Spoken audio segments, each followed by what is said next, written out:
Views welcome to TJMS Tamil channel. ரொம்பவே சுவாரஸ்யமாக போயிட்டுருக்க சிந்து பைரவி தொடரோட அப்கமிங் எபிசோடில் எந்த மாதிரியான விஷயங்கள்லாம் வரப்போகுது அப்படின்றத பார்க்கலாம் வாங்க. விசாரணை நடத்திட்டு இருக்க நம்ம சஞ்சய் வந்து சம்பத் கிட்ட எல்லா விஷயங்களையும் வந்து கலெக்ட் பண்ணுறாரு.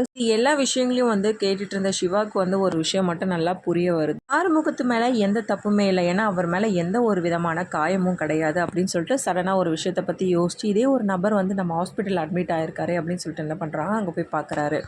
இந்த விஷயத்தை பற்றி அந்த நபர்கிட்ட விசாரிக்கும் போது தான் தெரியுது இது எல்லாத்துக்குமே காரணமானவன் அவன் தான் அப்படின்னு சொல்லிட்டு என்ன பண்ணுறாரு, அவரை துரத்திட்டு போய் பிடிக்க ஆரம்பிக்கிறாரு.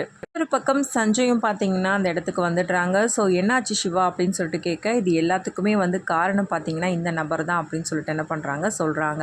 எதை வச்சு சொல்கிறீங்க, சம்பத் வந்து இவரால் தான் வந்து தாக்கப்பட்டார் அப்படின்னு சொல்லிட்டு சஞ்சய் கேட்க அதுக்கப்புறம் வந்து டீட்டெயில்டாக வந்து சொல்கிறாரு சிவாவும் நடந்தது என்ன இதுதான் நடந்திருக்கும் அப்படின்னு சொல்லிட்டு. அதுக்கப்புறமா அந்த நபரை வந்து விசாரிக்கும் போது தான் தெரிய வருது ஸோ இது எல்லாத்துக்குமே காரணம் இவன் தான் அப்படின்னு சொல்லிட்டு. இதன் மூலியமாக பார்த்தீங்கன்னா சிவா அவங்க வந்து நிரூபிச்சிடுறாங்க ஆறுமுகத்து மேலே எந்த தப்புமே இல்லை, இது எல்லாத்துக்குமே காரணமானவன் இவன் தான் அப்படின்னு சொல்லிட்டு. ஆனால் இவன் எதுக்காக இந்த ஒரு விஷயத்த பண்ணான், ஆறுமுகத்தை எதுக்காக இந்த ஒரு விஷயத்தில் வந்து மாட்டி விடணும் அப்படின்றத வந்து நீங்கள் விசாரணை பண்ணி தான் வந்து தெரியப்படுத்தணும் அப்படின்றாரு. ஒரு பக்கம் சஞ்சயோட மைண்ட் வாய்ஸ் பார்த்தீங்கன்னா எப்படியாவது ஆறுமுகத்தை வந்து இந்த கேஸில் வந்து சிக்க வச்சு அவனை வெளியிலேயே கொண்டு வராத அளவுக்கு பண்ணணும்னு நினச்சா இப்படி ஆகிப்போச்சு அப்படின்ற மாதிரி யோசிக்கிறாரு. இன்னொரு பக்கம் சிவா வந்து கேட்க ஆரம்பிக்கிறாங்க, என்ன சார் என்ன யோசிச்சுட்டு இருக்கீங்க, நான் தான் வந்து முழு ஆதாரத்தையும் வந்து கொண்டு வந்து கொடுத்துட்டேன், அதுக்கப்புறம் என்ன யோசனை அப்படின்னு சொல்லிட்டு கேட்கறது மூலிமா ஒன்றும் இல்லை சிவா, அதோ நான் இப்போயே வந்து விசாரித்து பார்க்குறேன் அப்படின்னு சொல்கிறாரு. இதுக்கு மேலேயும் வந்து நம்ம ஆறுமுகத்தை வந்து வெளியில் விடலைன்னா அதுக்கப்புறம் நம்ம மேலே தான் சந்தேகம் எழும்போம் அப்படின்னு சொல்லிட்டு அந்த நபரை வந்து விசாரிக்கிறது மூலயமா வந்து உண்மை தெரிய வருது.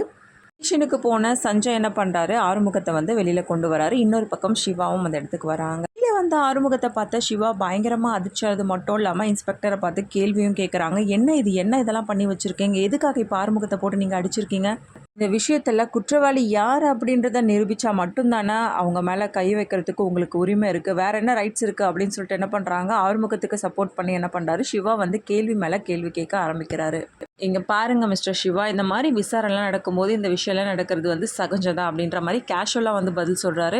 ஆறுமுகம் இப்படி இருக்கிறத பார்த்து பயங்கரமாக சிவா வந்து கஷ்டப்படுறது மட்டும் இல்லாமல் ஒரு பக்கம் ஆறுமுகத்தை பார்த்தா பெரியப்பாவும் இன்னது இதெல்லாம் அப்படின்னு சொல்லிட்டு என்ன பண்ணுறாரு, ரொம்பவே வந்து பதறி போகிறாரு. சஞ்சயை பார்த்து ஆறுமுகம் வந்து சொல்கிறாரு, இந்த விஷயத்துக்காக நீங்கள் கண்டிப்பாக வந்து எனக்கு பதில் சொல்லி ஆகணும் அப்படின்ற மாதிரி வந்து வார்ன் பண்ணுறாரு சஞ்சயை. ஆறுமுகத்தை வெளியில் கொண்டு வந்ததும் அன்னபூர்ணிக்கு வந்து கால் பண்ணி சொல்கிறாங்க, நீங்கள் பயப்படாதீங்க பெரியமா, நான் ஆறுமுகத்தை வந்து வீட்டுக்கு தான் கூட்டிகிட்டு வந்திருக்கேன் அப்படின்னு சொல்லிட்டு சொல்கிறத கேட்டு ரொம்பவே சந்தோஷப்படுறாங்க அன்னபூர்ணியும். பைரவி வீட்டில் உள்ளவங்களுக்கு எல்லாருக்குமே வந்து தெரிய வருது. இதனால் மகா ரொம்பவே அதிர்ச்சியாகி போய் நிற்கிறாங்க. ஆறுமுகம் வெளியில் வந்துட்டானா எப்படி ஒன்றுமே புரியலையே அப்படின்ற மாதிரி என்ன பண்ணுறாங்க யோசிக்க ஆரம்பிக்கிறாங்க. ஒருவேளை நம்ம தம்பி ஏதாவது மாட்டிக்கிட்டானோ அப்படின்ற ஒரு குழப்பத்திலே வந்திருக்காங்க. ஆறுமுகமும் வீட்டுக்கு வராங்க. வீட்டுக்கு வந்து ஆறுமுகத்தை பார்த்து என்ன பண்ணுறாங்க, ரொம்பவே வந்து அதிர்ச்சியாகி போய் நிற்கிறாங்க அன்னபூர்ணி. ஆறுமுகத்தை பார்த்து ரொம்பவே கண்கலங்கி போகிறது மட்டும் இல்லாமல் பதறி போகிறாங்க. என்னப்பா இதெல்லாம் என்ன இப்படி பண்ணி வச்சுருக்கானுங்க அப்படின்ற மாதிரி வந்து பயங்கரமாக யோசிக்க ஆரம்பிக்கிறாங்க. தம்பி நீங்கள் எங்கேப்பா போயிருந்தீங்க ஆறுமுகத்துக்கு இந்த மாதிரி ஆகும்போது அப்படின்னு சொல்லிட்டு கேட்க, இல்லை நீ நான் அங்கே தான் இருந்தேன், அதுக்கப்புறமா ஆறுமுகத்துக்கு சாப்பாடு தான் வாங்கிட்டு வர போனான், நீ அதுக்குள்ளே இந்த மாதிரி ஆயிட்டு இருக்கு அப்படின்னு சொல்லிட்டு வந்து சொல்கிறாரு. நடந்து போச்சேப்பா அப்படின்னு சொல்லிட்டு ஆறுமுகத்தை பார்த்து ரொம்பவே வந்து ஃபீல் பண்ணுறது மட்டும் இல்லாமல் சரி உள்ளவா ஆறுமுகம் நீ வந்து சாப்பிடு அப்படின்னு சொல்லிட்டு என்ன பண்ணுறாங்க, சாப்பிட வச்சு அதுக்கேற்ற மாதிரி வந்து மருந்தெல்லாம் வந்து போட்டு விடுறாங்க.